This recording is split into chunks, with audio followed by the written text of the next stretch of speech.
ya karibuni boardroom ya bodi ya ligi kuu Tanzania.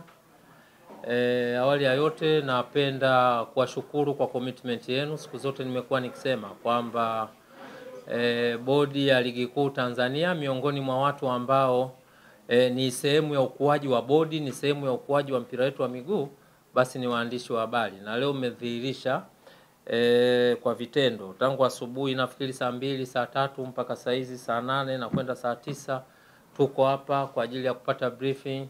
Kwa hiyo binafsi nawashukuru kwa niaba ya bodi na shirikisho la mpira wa miguu Tanzania, kwa kweli nawashukuru kwa commitment yenu, nawashukuru kwa namna ambavyo mnavyosemea mpira wetu. Leo tulikuwa na kikao na wenzetu wa Yanga African Sports Club. Kama mnavyojua ni utaratibu wa kawaida bodi kuweza kukutana na wadau wake, mdau mkubwa akiwemo vilabu. Kwa hiyo tulikuwa na hicho kikao. Leo tulikuwa na hicho kikao. Itakumbukwa kwamba bodi ya ligi kuu Tanzania ni chombo cha vilabu. Na pale wenye chombo chao wanapokutana na watendaji na mamlaka za chombo chao, basi kwa kweli siku zote kumekuwa ni jambo ambalo sisi kama bodi, kwa maana ya good governance, kwa maana utawala bora, ni kitu ambacho tunakifurahia na kitu ambacho tunaamini kinaweza kikatuondoa kwenye migogoro na kutupeleka pale ambapo kila mmoja anatamani kuweza kufika. Sisi sote ni mashuhuda, kumekuwa na sintofahamu kubwa katika mchezo namba 184, mchezo baina ya Yanga na Simba ambao tuliwailisha pale tarehe 8 nafikiri Machi.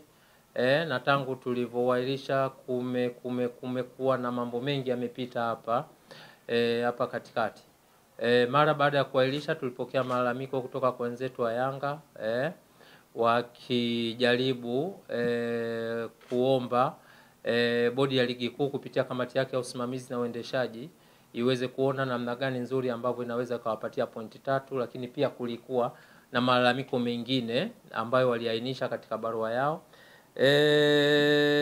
Bodi likaa ikaweza kuwajibu na baada ya kumaliza kuwajibu kupokea, wenzetu wa Yanga kuridhika na majibu ya bodi.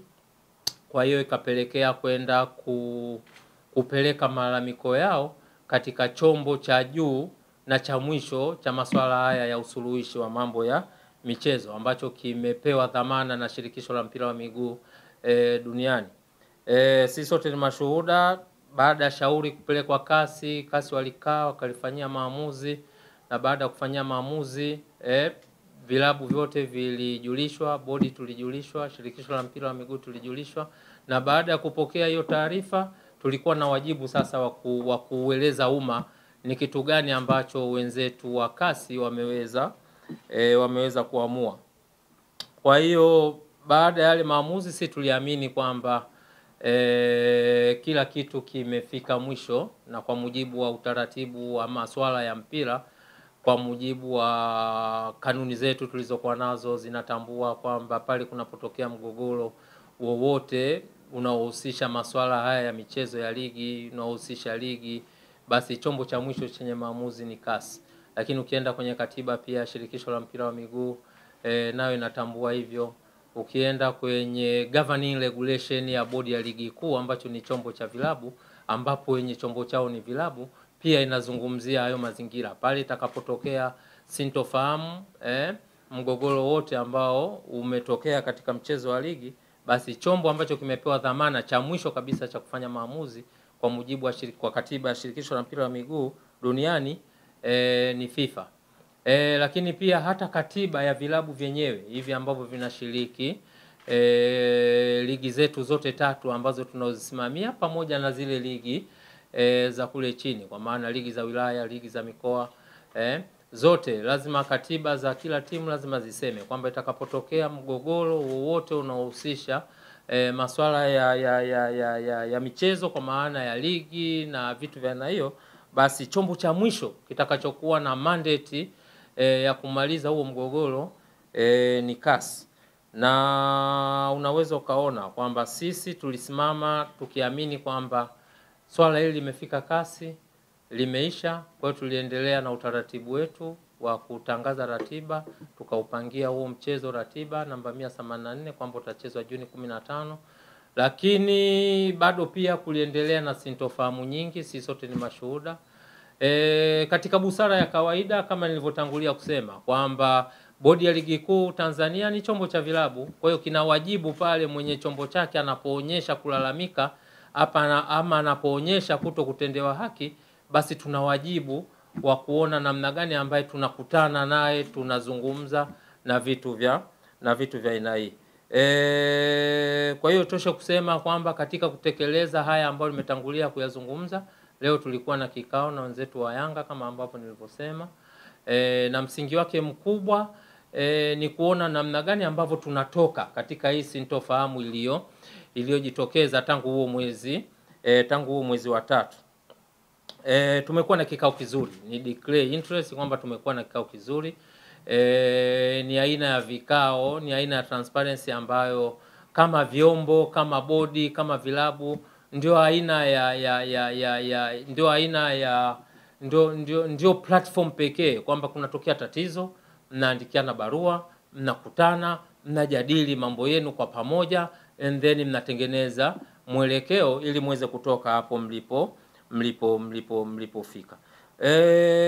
Kwa hiyo kwenye kikao chetu wenzetu wamekuja na mambo manne.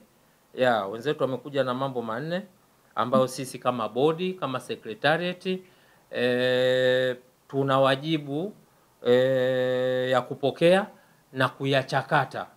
Sio kupokea tu, tunapokea na kuyachakata, na yale ambayo mnaona kwamba yako ndani ya scope ya Bodi ya Ligi Kuu kwa maana kuyafanyia maamuzi, basi mnayafanyia maamuzi. Kwa yale ambayo tutaona kwamba yako nje ya uwezo wetu, basi tutapeleka kwenye mamlaka husika ili yaweze kufanyiwa kazi na yafanyiwe maamuzi pia.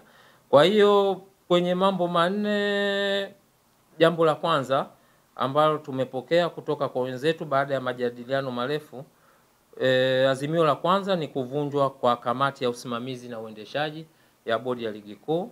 Sisi sote ni mashuhuda, kila baada ya mizunguko kuna kamati ambayo ipo kwa mujibu wa kanuni tulizojiwekea. Ukisoma governing regulation ambayo hii ina govern utendaji wa kila siku wa bodi, unaweza ukaona kwamba imetaja kwamba kutakuwa na kamati ambayo imekasimiwa madaraka kwa ajili ya kusimamia na kuendesha ligi. Lakini ukienda kwenye kanuni pia imezungumzwa. Kwa hiyo hilo lilikuwa ni ombi lao ama takwa lao ambalo wameliwasilisha leo. Jambo la pili ni kujiuzuru kwa afisa mtendaji mkuu. Jambo la tatu kujiuzuru kwa katibu mkuu wa Shirikisho la Mpira wa Miguu Tanzania, na jambo la nne ni kuona kwamba Bodi ya Ligi Kuu Tanzania inakuwa huru, kwa maana inakuwa inakuwa chombo huru, inakuwa legal entity. Itoshe kusema kwamba secretariat pamoja na uongozi wa Bodi ya Ligi Kuu Tanzania, kwa sababu kwenye kikao alikuwepo mwenyekiti wa bodi, alikuwepo makamu mwenyekiti wa bodi, alikuwepo mjumbe wa management committee ambayo imekasimiwa madaraka na mkutano mkuu kuweza kusimamia utendaji wa kila siku wa Bodi ya Ligi Kuu. Tumepokea. Itoshe kusema kwamba tumepokea, na ukitazama kwa mujibu wa governing regulation tuliyokuwa nayo, haya mambo yote manne unaweza ukaona kwamba yapo out of scope, yani yapo nje ya uwezo wa Bodi ya Ligi Kuu kuweza kuyapokea, kuyajadili na kuyatolea uamuzi. Kwa mujibu wa muundo tuliokuwa nao wa usimamizi na uendeshaji wa ligi, haya mambo yote manne ukiondoa ili jambo moja la kwanza ambalo liko ndani ya uwezo wa mwenyekiti wa bodi, haya mambo matatu yaliyobaki tafsiri yake mamlaka ambazo zinaweza zikayapokea, kuyachakata na kuyafanyia maamuzi ni kamati ya utendaji ya Shirikisho la Mpira wa Miguu na mkutano mkuu wa Shirikisho la Mpira wa Miguu Tanzania. Kwa hiyo tumewaambia wenzetu kwamba tumeyapokea kwa nia njema, kwa nia ya kujenga, tutayawasilisha kwenye mamlaka husika ili yaweze kuyafanyia kazi, na baada ya hapo basi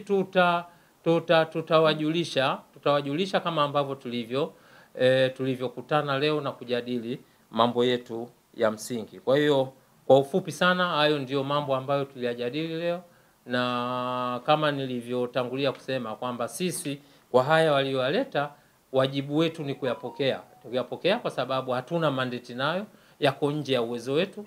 Kwa hiyo kamati, bodi kwa maana ya secretariat, sasa tuna wajibu wa kuziandikia mamlaka zinazohusika kwa ajili ya kuyawasilisha, kuyajadili na kuyafanyia maamuzi. Naomba kuwasilisha ya utendaji ya kila siku ya ratiba na vitu vya aina hiyo. Kwetu sisi kwa haya ambayo yamekuja, tafsiri yake ni kwamba so far ratiba yetu ipo kama ilivyopangwa. Na kwa sababu gani? Kwa sababu chombo kinachoendesha na kusimamia ligi ni chombo kingine tofauti na watu ambao leo wamekutana. Na ndio maana nikasema kwamba tumepokea and then tutapeleka sasa kwenye mamlaka husika zikiwemo hizo kamati na mamlaka nyinginezo. Kwa hiyo ukiniuliza mimi kama mtendaji mkuu, nitakwambia status quo ina prevail, kwa maana kwamba ratiba yetu tulisema kwamba mechi namba 184 itachezwa tarehe 15 mwezi wa 6 saa 11 kama sikosei. Kwa hiyo unaweza ukaona kwamba kwa kikao hichi tulichofanya akikuwa kikao cha kwenda kufanya maamuzi moja kwa moja, na ndio maana katangulia kusema kwamba sisi tuna wajibu wa kupokea na kuwasilisha kwenye kamati husika, kwenye mamlaka husika kila kipengele ili waweze kukifanyia kazi. Lakini kwa kujibu hoja yako ya msingi, kwa mambo ambayo yako ndani mimi ya uwezo wangu ambao nayasimamia, ratiba yangu ina prevail, kwa maana status quo ina prevail unless mpaka pale kamati hizo tutakapowasilisha zitakapofanya maamuzi tofauti na ambayo tayari yameshafanywa awali. Kwa maana hiyo dabi ipo. Position yao Yanga position yao ni kwamba wangetamani haya yafanyike ili wao warudi katika huo mchezo. Changamoto tuliyokuwa nayo, ukiyatazama haya mambo kuyatamka ni mambo ambayo yanawezekana, lakini ukija kwenye utendaji ni mambo ambayo hayawezi kufanyika overnight. Kwa mfano bodi kutoka kuwa chombo tegemezi cha TFF na kuwa chombo huru, yaani unazungumzia mchakato ambao unahusisha taasisi nyingi. Kwanza lazima uende katika management committee. Ukitoka kwenye management committee uende kwenye mkutano mkuu wa bodi.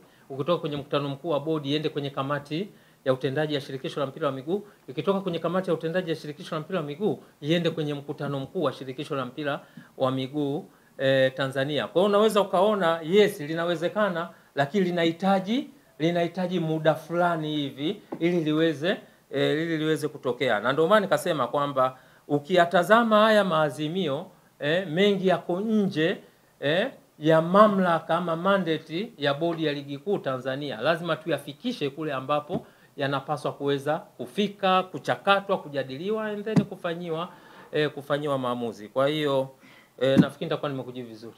Ninafikiri jibu lako alipishani na mwandishi wa TBC. Nimesema ukiniuliza mimi mambo ambayo yako ndani ya uwezo wangu, nitakwambia kwamba tulitangaza ratiba, na mimi kama mtendaji mkuu na jukumu la kutangaza ratiba ambayo tulitangaza, ambayo ilipata baraka ya kutangazwa na vyombo ambavyo na mamlaka ambazo ziko juu ya uwezo wangu. Kwa ni mamlaka hizo ambazo ziliweza kuapprove hiyo ratiba, ndio mamlaka hizo pia ambazo zinaweza zikaja kutengua hiyo ratiba. Kwa hiyo so far mimi ukiniuliza nitakwambia kwamba ratiba yangu, kwa sababu mamlaka husika hazijaitengua, mimi kama mtendaji mkuu nitasimama kwamba ratiba ya awali na prevail, status quo na prevail. Nisingependa kuingia in details kwa sababu mimi ni mtuhumiwa pia, na unapokuwa mtuhumiwa, unapoulizwa swali kuhusiana na wewe kwa maana ya good governance, si vizuri ukalisherehesha. Si vizuri ukalisherehesha, si vizuri ukalizungumza. Ni vizuri ukaziachia mamlaka ambazo zina mandate na hilo zije kupokea na kulitolea maelezo. Na ndio maana nikasema kwamba kwa haya ambayo aliyokuja nayo sisi kama bodi yani wajibu wetu ni kupokea na kuwasilisha kwenye mamlaka husika. Kwa hiyo nisingetamani tena mimi ni mtumiwa alafu tena hapa naanza tena, hapana. Hiyo kwa maana ya kiuongozi, kwa maana ya utawala bora, ni jambo ambalo linakosa linakosa sifa. Kwa hiyo mimi nafikiri tufanye subira, yote yatakuja, yatabainishwa, and then yatapiga hatua. Hizo siwezi kuzizungumzia. Mimi nitazungumzia yale mambo ambayo yako ndani ya uwezo wangu. Yale ambayo yote hayako ndani ya uwezo wangu, kwa kweli nitakuwa siwatendee haki kuwasemea na kuwazungumzia. Tumekijadili na kwa interest ya mpira, kwa interest